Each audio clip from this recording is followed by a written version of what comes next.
Hello hello.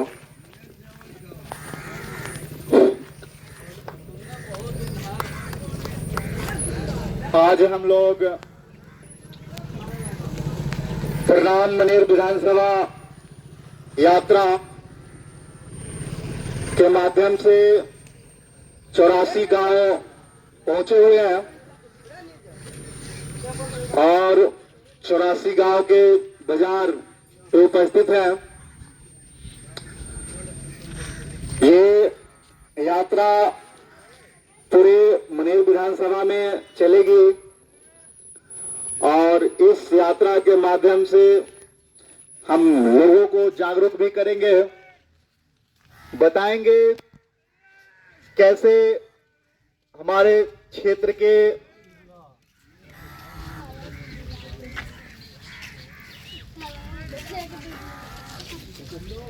बड़े बड़े धनवान लोग, पूंजीपति लोग, आम लोगों का, गरीबों का, मजदूरों का, किसानों का शोषण कर रहे हैं। मैं आप लोग को बताते चलो कि ये मनेर विधानसभा आज एक ही व्यक्ति के हाथों में सौंपी गई है। आज लगभग पूरे 20 साल हो गए ये मनेर विधानसभा जो एक ही व्यक्ति के हाथों में सौंप दी गई है। 20 साल हो गए, फिर भी खुल्लम खुल्ला यहाँ चोरियां हो रही है, जनता को लूटा जा रहा है। आज सब कोई जानते हैं कि गलत है ये चीज।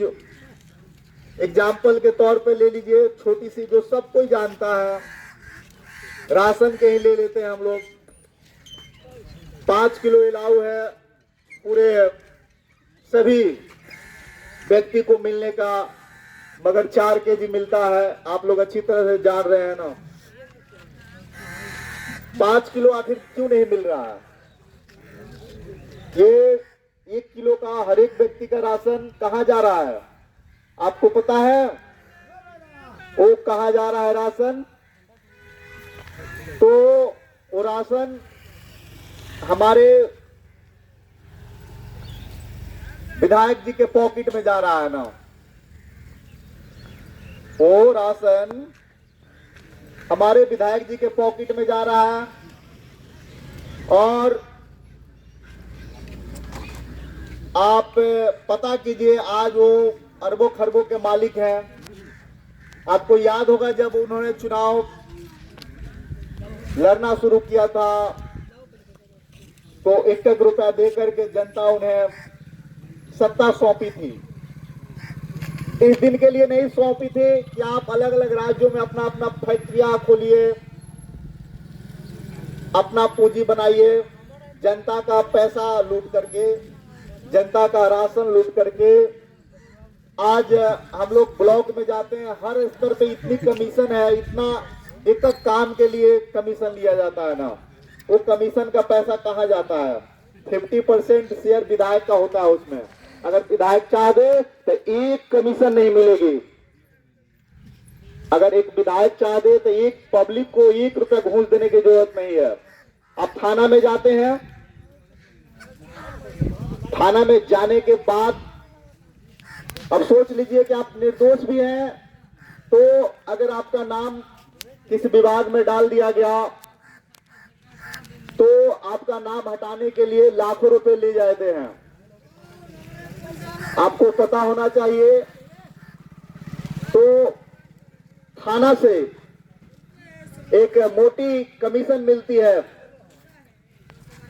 जिसके कारण थाना का इंचार्ज कर्मचारी शोषण कर रहे हैं, पब्लिक को लूट रहे हैं।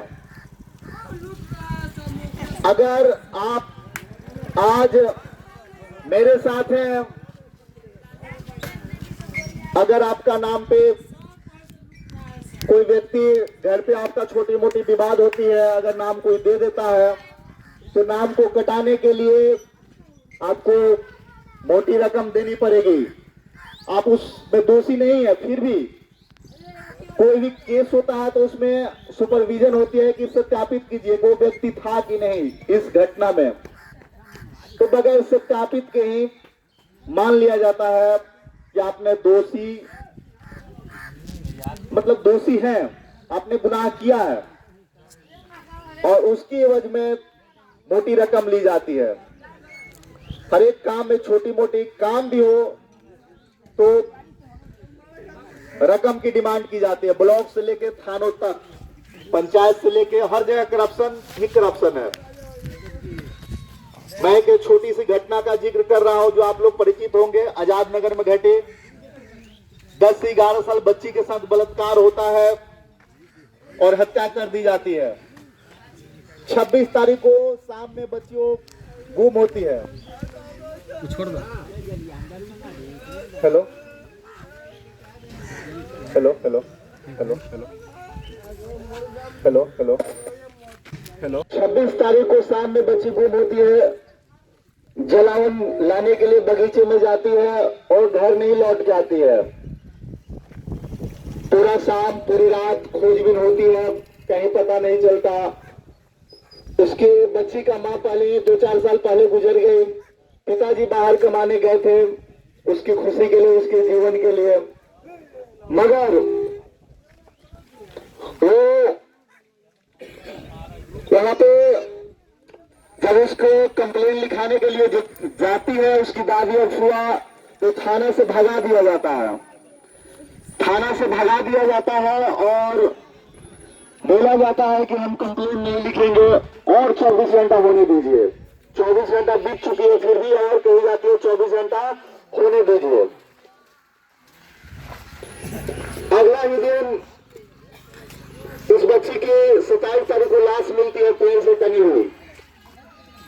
तो मैं पूछता हूं क्या वो थानेदार गलती गुनाहगार नहीं हुआ?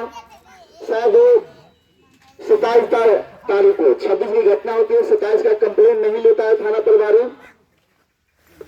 28 तारीख को बच्ची की लाश मिलती है टंगी हुई। तो क्या थाना प्रभारी इसमें दोषी नहीं है? शायद वो कंप्लेन नोट कर लिया होता, सीरियसली छानबीन खोजबीन की जाती तो शायद वो बच्ची आज जिंदा होती,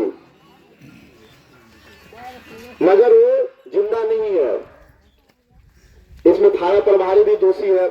ऐसे बहुत जगह घटनाएं होती हैं जिसमें आपको हम बता दें कि थाना प्रभारी की कमी के कारण, गलती के कारण वो कई बच्चियां या कई लोग मौत के शिकार हो जाते हैं। मैं आप लोगों को बताते चलो, उस बच्ची के लिए मैंने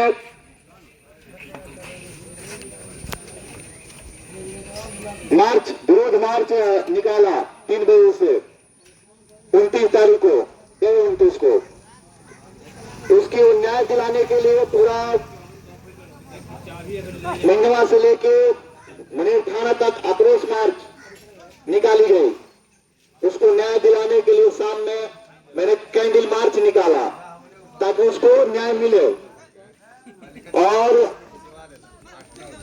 न्याय के लिए आगे भी लड़ाई उसकी जारी रहेगी हमारी। और मैं आप लोगों को बताते चलो कि आज हम लोगों को मनेर का सबसे बड़ा रोजगार नाव बालू था।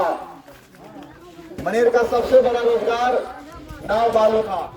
हम डेरा वासी को, गंगा के किनारे रहने वाले लोगों के लिए नाव और बालू सबसे बड़ा रोजगार था। उस रोजगार को हमारी सरकार और विपक्ष दोनों मिलकर खत्म कर दिया। सरकार ही नहीं, विपक्ष भी खत्म किया। अगर विपक्ष सही होते तो आज हमारे नाव और बालू बंद नहीं होते हैं। ये सरकार की तो गलती नहीं, विपक्ष की भी गलती है। मैं आप लोगों को बताते चलो, नाव बालू को चालू कराने के लिए मनेर का सबसे बड़ा आंदोलन नाव को खुलाने के लिए मनेर के गांधी मैदान से मैंने निकाला, नेतृत्व किया, जहाँ छपरा से लेके आरा से लेके हजारों की संख्या में लोग आए। मैंने ब्लॉक को घेरा, ब्लॉक के अधिकारी फरार हो गए, सारा बीओसी हो, सब लोग गायब थे।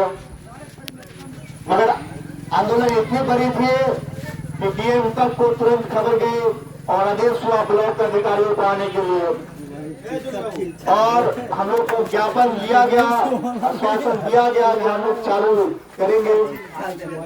उसके बाद में नहीं हुआ, मैं कमजोर पड़ गया। कमजोर इसीलिए पड़ गया कि सत्ता हमारे हाथ में नहीं थी। मैं एक आम लोग था, एक कह सकते हैं कि मैं एक गरीब घर का लड़का हूं, और इसी बालू नाव में कई सालों तक लगातार मैंने काम किया है, यानी कमाया है। अब सोच लीजिए, नाव बालू से, हम हल्दी छपरा के रहने वाले, हमारा पुराना नाता है। कई साल तक मैंने बालू पे काम किया है, नाव पे काम किया है। अगर व्यक्ति या लीडर आपके क्षेत्र से अगर विधानसभा का नेतृत्व अगर करता है, तो सोचिए कि कितना आपके लिए काम करेगा ना। आप दिल से पूछिए, अपने आत्मा से पूछिए कि अगर ऐसा लड़का जो गरीब का हो, किसान मजदूर का हो, जो नाव पे काम किया है, नाव चलाया है, ऐसा अगर लड़का आपका नेतृत्व करता है समाज का, तो क्या वो ये बालू नाव बंद होने देता? कभी नहीं होने देता। इतने बड़ी आंदोलन मैंने खड़ा किया, पूरे किसी विधायकों सांसदों का कोई सहयोग नहीं प्राप्त हुआ, जिसके कारण हमारे आंदोलन को दबा दिया गया, खत्म कर दिया गया। मगर अगर आप लोग के आशीर्वाद मिलता है, शक्ति मिलती है, तो हम बड़े स्तर पे मनेर के लिए काम करेंगे, मनेर के लिए न्याय की व्यवस्था करेंगे, आप लोगों का आशीर्वाद प्राप्त करके। आज हर जगह करप्शन भरा हुआ है पूरा, आज हर जगह करप्शन भरा हुआ है पूरा। सरकारी स्कूल से लेकर के ब्लॉक थाना, हर स्तर पे करप्शन ही करप्शन है। तो इसको मिटाने के लिए आपको चुनना पड़ेगा, आपके समाज के लड़का को, आपके वर्ग के लड़का को। यह सत्ता पाने के लिए सरकार ने विपक्ष के समर्थन से कैटेगरी इतना बना दिया, इतना जातियां बांट दी है कि हम लोग एक नहीं हो रहे हैं। हम लोग की संख्या, मैं जाति की बात नहीं करता हूं, मैं जाति का घोर विरोधी हूं, जाति प्रथा का। यानी कि हम लोग की संख्या, लोग भाषण देखिएगा मन से देंगे, वो बोलेंगे कि हमारी संख्या 85% है, मगर हम वो नहीं कहते हैं, हमारी संख्या 95% है।